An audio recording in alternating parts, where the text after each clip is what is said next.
Halo semuanya, selamat datang di channel kami. Dan pada video kali ini kita akan mengupas fenomena yang cukup unik dan sering menjadi perbincangan, yaitu mengapa banyak pemuda Jepang memilih untuk menyendiri di kamar mereka. Di tengah dinamika kehidupan modern dan tekanan sosial yang semakin tinggi, banyak generasi muda di Jepang yang mencari ruang pribadi untuk melepaskan diri dari ekspektasi luar. Kita akan menelusuri 10 alasan utama yang memotivasi mereka untuk menciptakan zona nyaman di kamar sendiri. Setiap alasan memiliki lapisan pemikiran yang mendalam dan berkaitan dengan budaya, teknologi, hingga kondisi mental. Melalui video ini, kita tidak hanya memahami fenomena tersebut dari sisi statistik, tetapi juga menggali cerita dan alasan di balik pilihan hidup para pemuda Jepang. Tapi memang ada banyak sekali dampak dari menjadi seorang penyendiri, dan begitu pula di Jepang.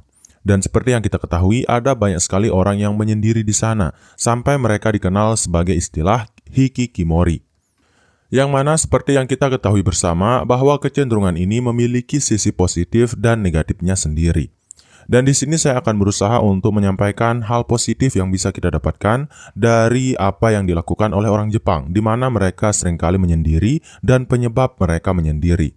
Tapi sayangnya, sepositif apapun tujuan dan alasan mereka untuk menjadi seorang penyendiri atau hikikomori, kecenderungan ini pada akhirnya tetap memiliki sisi negatif yang bisa membuat seseorang menjadi sangat terisolasi dan tidak bisa berkembang. Dan tanpa berlama-lama lagi, kita langsung saja ke alasan yang pertama, yaitu adalah kebebasan dan kemandirian. Banyak pemuda Jepang yang merasa bahwa kamar pribadi adalah simbol kebebasan. Di dalam kamar mereka, mereka memiliki kebebasan penuh untuk mengatur waktu, suasana, dan kegiatan tanpa harus mempertimbangkan pendapat orang lain. Kebebasan inilah yang memberi mereka rasa kemandirian sejak dini. Kemandirian yang terwujud di ruang pribadi memungkinkan mereka untuk belajar mengelola hidup secara mandiri. Dengan memiliki ruang sendiri, mereka bisa membuat keputusan kecil sekalipun tanpa campur tangan orang tua atau lingkungan sekitar, sehingga memperkuat karakter dan rasa percaya diri. Di balik kemandirian itu terdapat keinginan untuk bereksperimen dengan identitas diri. Banyak pemuda Jepang yang menggunakan kamar sebagai laboratorium pribadi untuk mencoba gaya hidup, hobi, dan cara berpikir yang mungkin tidak bisa mereka lakukan di luar sana. Ini merupakan langkah awal menuju pembentukan identitas yang unik dan otentik. Kebebasan di kamar juga memungkinkan mereka untuk menghindari tekanan norma sosial yang sering kali mengekang. Dengan berada di ruang pribadi, mereka merasa lebih leluasa untuk menjadi diri sendiri, tanpa harus merasa dihakimi oleh standar atau ekspektasi masyarakat. Ruang pribadi menjadi tempat di mana mereka bisa mengekspresikan kreativitas tanpa batas, dari mendekorasi kamar sesuai selera hingga mengatur jadwal kegiatan yang fleksibel. Semua hal ini menjadi manifestasi nyata dari kebebasan dan kemandirian yang mereka dambakan. Kemudian alasan yang kedua adalah ketenangan dan relaksasi. Dalam kehidupan yang serba cepat dan penuh tekanan, banyak pemuda Jepang mencari ketenangan dengan menyendiri di kamar. Ruang pribadi mereka menjadi oasis yang jauh dari hiruk-pikuk dan kebisingan lingkungan luar. Disinilah mereka bisa mendapatkan jeda dari kesibukan sehari-hari. Kamar pribadi memberikan suasana yang kondusif untuk relaksasi. Dengan pencahayaan, musik, atau dekorasi yang mendukung, mereka dapat menciptakan atmosfer yang menenangkan. Hal ini sangat penting untuk menjaga keseimbangan antara aktivitas dan istirahat. Di samping itu, kesendirian memungkinkan mereka untuk merenung dan merefleksikan diri. Banyak pemuda menemukan bahwa momen-momen hening di kamar merupakan waktu terbaik untuk memproses emosi, menetapkan tujuan, dan merencanakan langkah ke depan tanpa gangguan dari luar. Relaksasi yang didapat dari kesendirian juga berdampak positif terhadap kesehatan mental. Dengan mengurangi interaksi sosial yang mungkin membawa stres, mereka bisa fokus pada pemulihan energi dan menjaga keseimbangan emosional dalam kehidupan sehari-hari. Tidak hanya itu, suasana tenang di kamar juga mendukung produktivitas dalam hal kreativitas. Saat pikiran bebas dari gangguan, ide-ide segar muncul dan memungkinkan mereka menciptakan karya-karya yang lebih inovatif.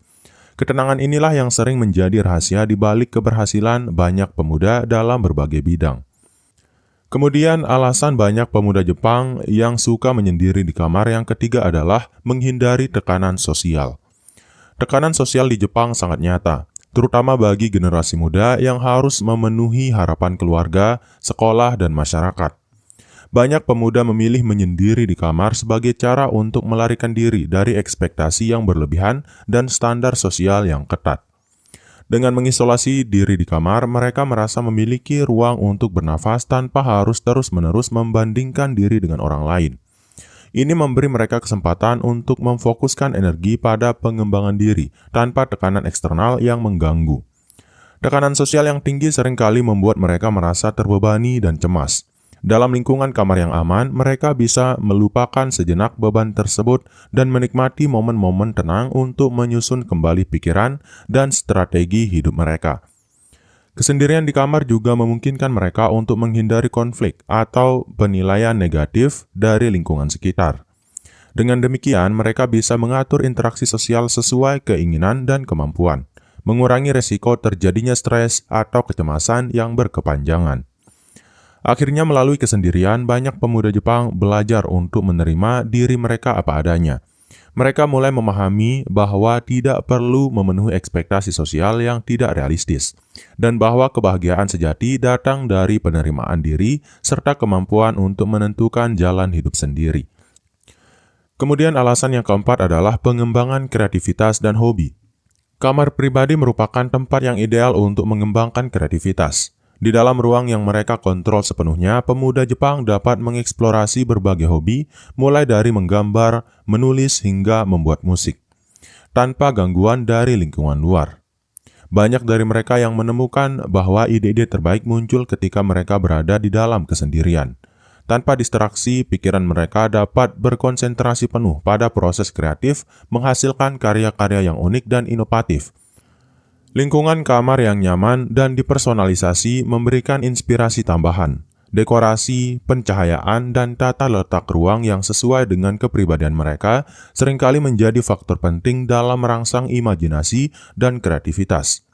Selain itu, kamar juga menjadi tempat untuk mendalami hobi yang mungkin dianggap tidak konvensional atau tidak lazim di lingkungan sosial. Kegiatan seperti bermain game, nonton anime, atau mendengarkan musik indie bisa dilakukan tanpa gangguan, sehingga memperdalam minat dan keahlian mereka. Melalui eksplorasi hobi dan kreativitas di kamar, mereka belajar untuk lebih menghargai proses belajar dan eksperimen.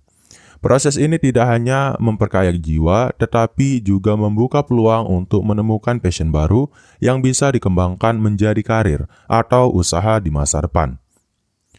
Kemudian yang kelima adalah teknologi dan hiburan digital. Di era digital ini, teknologi menjadi bagian tak terpisahkan dari kehidupan sehari-hari. Banyak pemuda Jepang yang menyukai kebebasan yang ditawarkan oleh kamar pribadi untuk menikmati berbagai hiburan digital, seperti gaming, streaming, dan berselancar di dunia maya.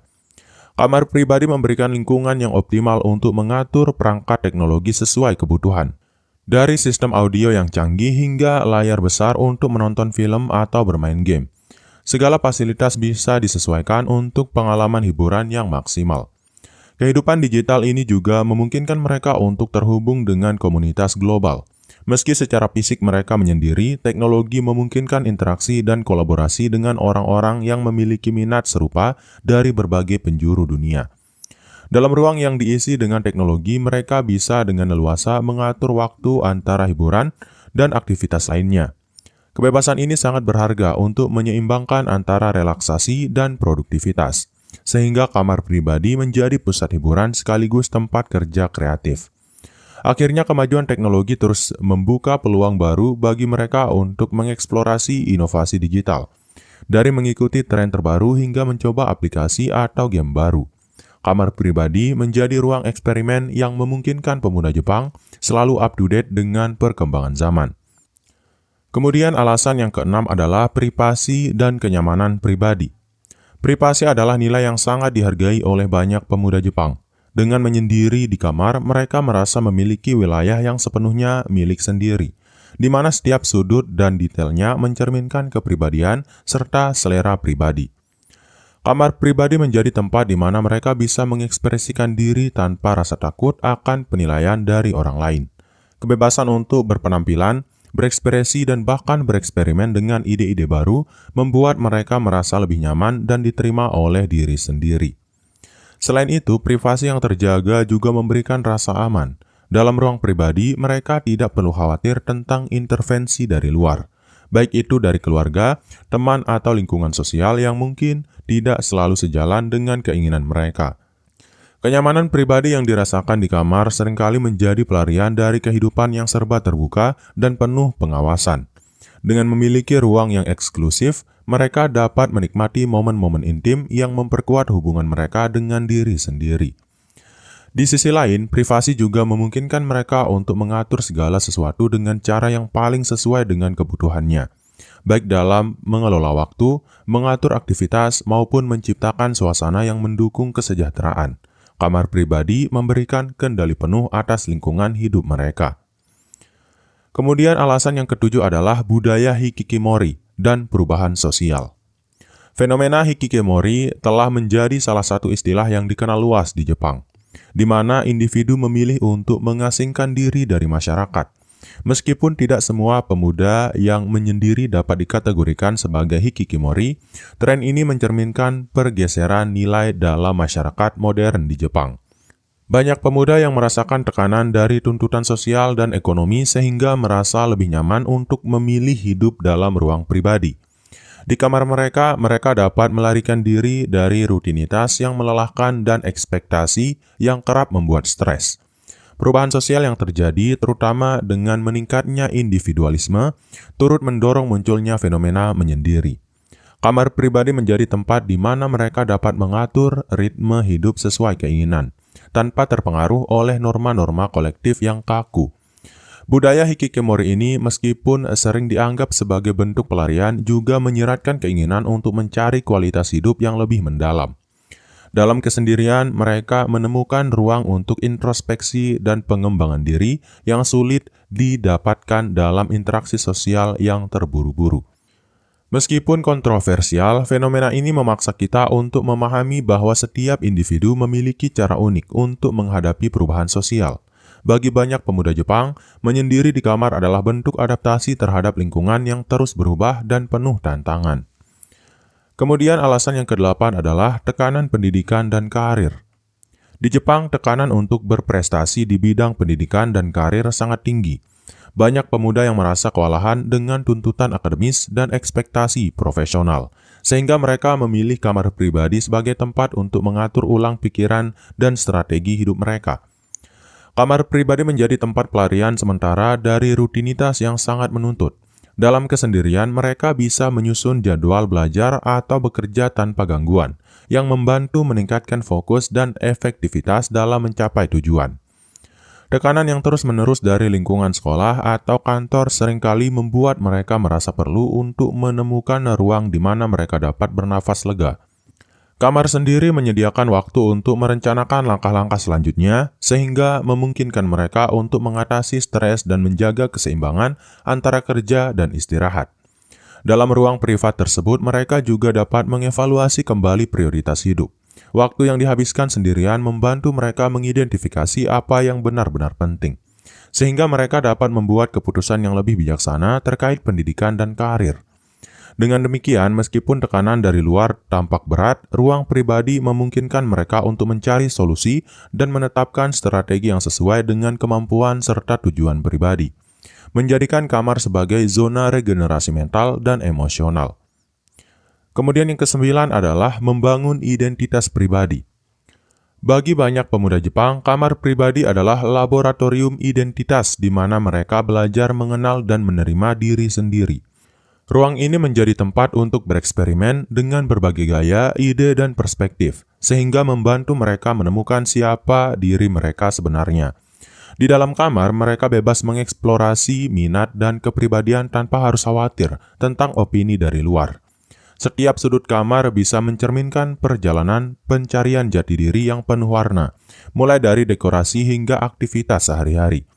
Proses membangun identitas di ruang pribadi juga seringkali melibatkan introspeksi mendalam. Saat mereka berada sendirian, pemikiran dan perasaan yang selama ini terpendam dapat muncul, memberikan insight yang penting dalam proses pembentukan karakter. Melalui aktivitas kreatif dan hobi yang dijalankan di kamar, mereka juga belajar mengekspresikan diri dengan lebih otentik. Hal ini memungkinkan mereka untuk menemukan kekuatan dan keunikan yang menjadi ciri khas pribadi yang tidak mudah ditemui di lingkungan sosial. Pada akhirnya, kamar pribadi bukan hanya sekedar ruang fisik, melainkan juga simbol perjalanan menemukan identitas sejati. Disinilah mereka belajar bahwa setiap individu memiliki cerita dan keunikan tersendiri yang harus dirayakan, terlepas dari apa yang dikatakan oleh norma sosial. Kemudian, alasan banyaknya pemuda Jepang suka menyendiri di kamar yang terakhir atau yang ke-10 adalah keseimbangan emosional dan mental. Menjaga keseimbangan emosional dan mental merupakan prioritas utama bagi banyak pemuda di Jepang di tengah tekanan kehidupan modern. Kamar pribadi menyediakan ruang aman di mana mereka bisa melepaskan stres dan menenangkan pikiran tanpa gangguan eksternal. Di ruang yang hanya milik mereka sendiri, para pemuda dapat menciptakan rutinitas yang mendukung kesejahteraan mental, seperti meditasi, membaca, atau sekedar menikmati keheningan. Hal ini sangat membantu dalam mengelola emosi yang terkadang sulit dikendalikan. Kesendirian di kamar memberi kesempatan untuk melakukan refleksi diri dan mengevaluasi perasaan secara mendalam. Waktu yang digunakan untuk merenung ini memungkinkan mereka memahami penyebab stres atau kecemasan, sehingga dapat mencari solusi yang tepat untuk mengatasinya. Dengan memiliki ruang yang sepenuhnya terkendali, mereka bisa menciptakan lingkungan yang mendukung kesehatan mental. Mulai dari pengaturan pencahayaan, musik hingga aroma ruangan yang menenangkan. Semua elemen tersebut berkontribusi pada terciptanya suasana yang kondusif bagi pemulihan emosional. Akhirnya menjaga keseimbangan emosional dan mental melalui ruang pribadi bukan hanya soal menghindari stres, tetapi juga tentang investasi diri untuk pertumbuhan pribadi yang lebih baik. Dengan demikian, kamar pribadi menjadi pondasi penting dalam membangun kehidupan yang lebih seimbang dan memuaskan.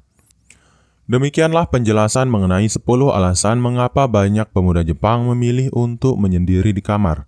Setiap alasan mulai dari pencarian kebebasan hingga upaya menjaga keseimbangan emosional dan mental, menggambarkan dinamika dan tantangan yang dihadapi generasi muda di era modern ini.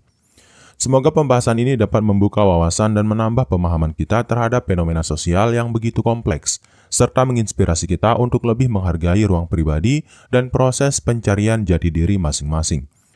Dan ingat, menjadi seorang penyendiri tidak selamanya baik, karena kalau kita melakukannya secara berlebihan, kita juga akan menjadi orang yang sulit untuk berkembang. Jadi, kalau kamu adalah orang yang memang ingin untuk menyendiri karena kamu harus melakukan sesuatu secara fokus, kamu bisa menerapkan cara ini. Tapi kalau kamu adalah orang yang memiliki beberapa masalah psikologi, misalnya kamu stres atau depresi, sebaiknya kamu mencari ahli atau mencoba untuk berbaur dengan teman-teman atau berinteraksi dengan orang lain. Karena semakin kamu menyendiri, akan semakin buruk pula kondisi mental yang kamu rasakan. Begitupun yang kita lihat di Jepang, di mana di situ ada banyak sekali pemuda yang menyendiri dengan alasan berbagai macam. Dan sayangnya apapun alasannya, hasilnya akan tetap ada yang negatif dan ada yang positif. Maka dari itu, ada beberapa orang yang memang menghasilkan karya-karya yang hebat saat mereka menyendiri, dan ada juga yang malah menjadi orang yang sangat terisolasi dari dunia luar, sehingga mereka menjadi stres dan depresi. Maka dari itu, kalau kamu ingin benar-benar menjadi seorang penyendiri atau menerapkan pola hidup yang seperti ini, kamu harus bisa memahami dirimu dan mengerti apa alasan dari menyendirinya kamu ini. Karena kalau kamu hanya menyendiri karena untuk menghindari dunia luar, karena kamu merasa bahwa kamu takut untuk berinteraksi dengan orang lain, itu sama saja kamu menghindar dari masalah. Dan kalau kamu memilih untuk menyendiri karena kamu harus menyelesaikan masalah-masalah hidupmu, atau karena kamu ingin mencapai sesuatu dalam hidupmu, kamu bisa menerapkannya. Karena memang apapun yang kamu lakukan dengan niat yang baik dan perencanaan yang matang, kamu bisa menghasilkan sesuatu yang positif. Jadi ingat, semuanya harus dimulai dengan niat. Dan niatkanlah tindakan kamu hari ini untuk sesuatu yang positif. Dan jangan sampai kamu menggunakan teori-teori psikologi untuk membenarkan kesalahanmu, seperti kepribadian introvert dan juga hal-hal lainnya. Karena memang tidak sedikit dari kita yang sebenarnya menyendiri karena ingin menjauhi masalah-masalah yang ada di luar diri kita, yang sebenarnya harus kita hadapi dan tanggulangi. Sampai kita menghadapi masalah mental seperti social anxiety disorder. tapi kita takut mengakuinya dan mengatakan bahwa kita adalah orang yang memiliki kepribadian introvert. Yang sebenarnya kita salah. Kita hanya memiliki masalah mental yang harus kita atasi dan bahkan butuh seorang profesional untuk mengatasi masalah ini. Memang sulit untuk mengakui sebuah kesalahan dalam mental, tapi kalau kamu berani melakukan hal tersebut, kamu akan bisa berubah dan berkembang menjadi orang lain. Tapi kalau kamu adalah orang yang memang bersifat introvert, itu tidak masalah. Dan mungkin itu dulu untuk video kali ini. Sekian, wassalam.